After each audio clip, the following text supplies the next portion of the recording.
Qui n'a jamais eu peur du grand méchant loup, du monstre tapi sous son lit? Qui ne connaît pas l'histoire du petit chaperon rouge, des 3 petits cochons? Qui n'a jamais entendu parler des loups-garous, ou même joué au jeu des loups-garous de tierce-lieu? Ce ne sont pas de simples histoires pour faire peur aux enfants. Un monstre a réellement terrorisé la France au XVIIIe siècle. Il s'agit de la bête du Gévaudan. Aujourd'hui encore, elle reste dans les esprits. On la retrouve par exemple dans la série Teen Wolf.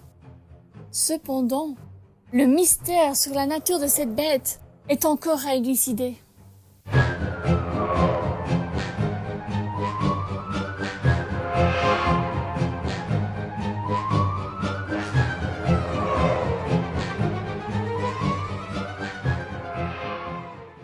Le 30 juin 1764, Jeanne Boulet, une jeune fille de 14 ans, est retrouvée égorgée par une bête féroce dans les alentours du village de Saint-Étienne de Luc d'Arès.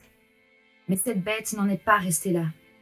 Une série d'autres victimes ont suivi, à laquelle il faut rajouter de nombreux blessés, pendant au moins 3 ans.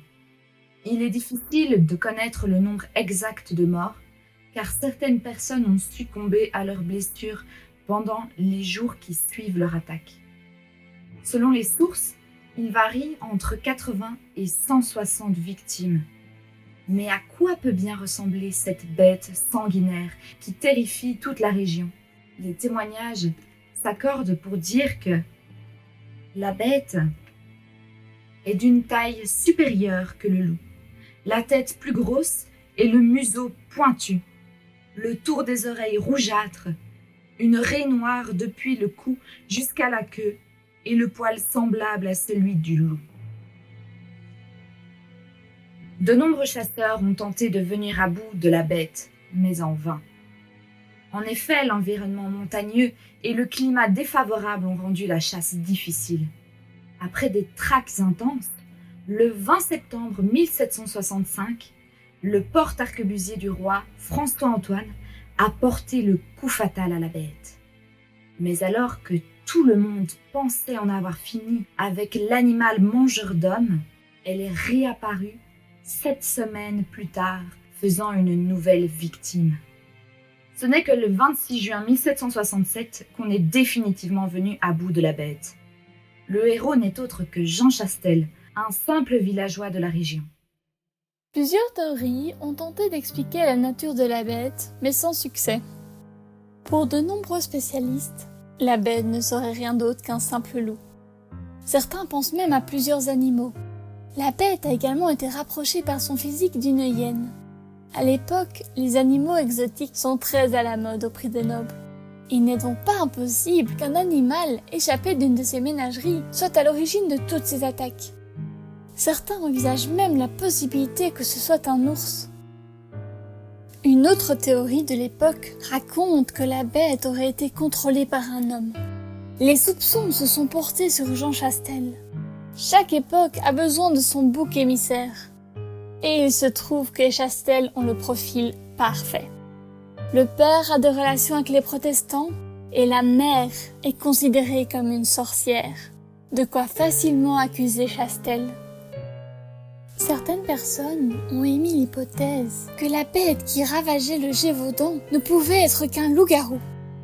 Ce thème a en effet été repris dans de nombreuses pièces. La lycanthropie est un sujet très apprécié des romantiques.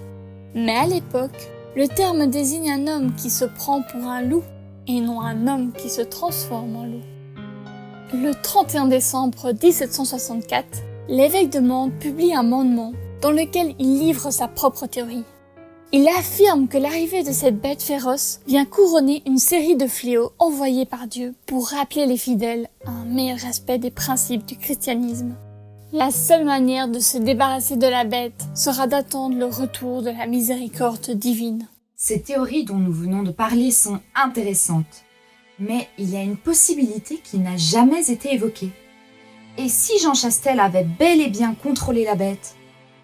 Et si cela avait été fait sous la demande de l'évêque de Mende?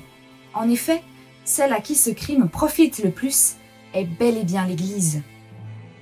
La peur se révèle être un bon moyen de contrôle sur les populations et leurs excès, surtout les personnes les plus isolées et les moins instruites. C'est précisément pour cela que l'évêque de Mende aurait fait appel à Jean Chastel, afin qu'il crée une bête sanguinaire qui irait terrifier les villageois du Gévaudan. Tout cela dans le but de cadenasser les mœurs trop éloignées du droit chemin catholique.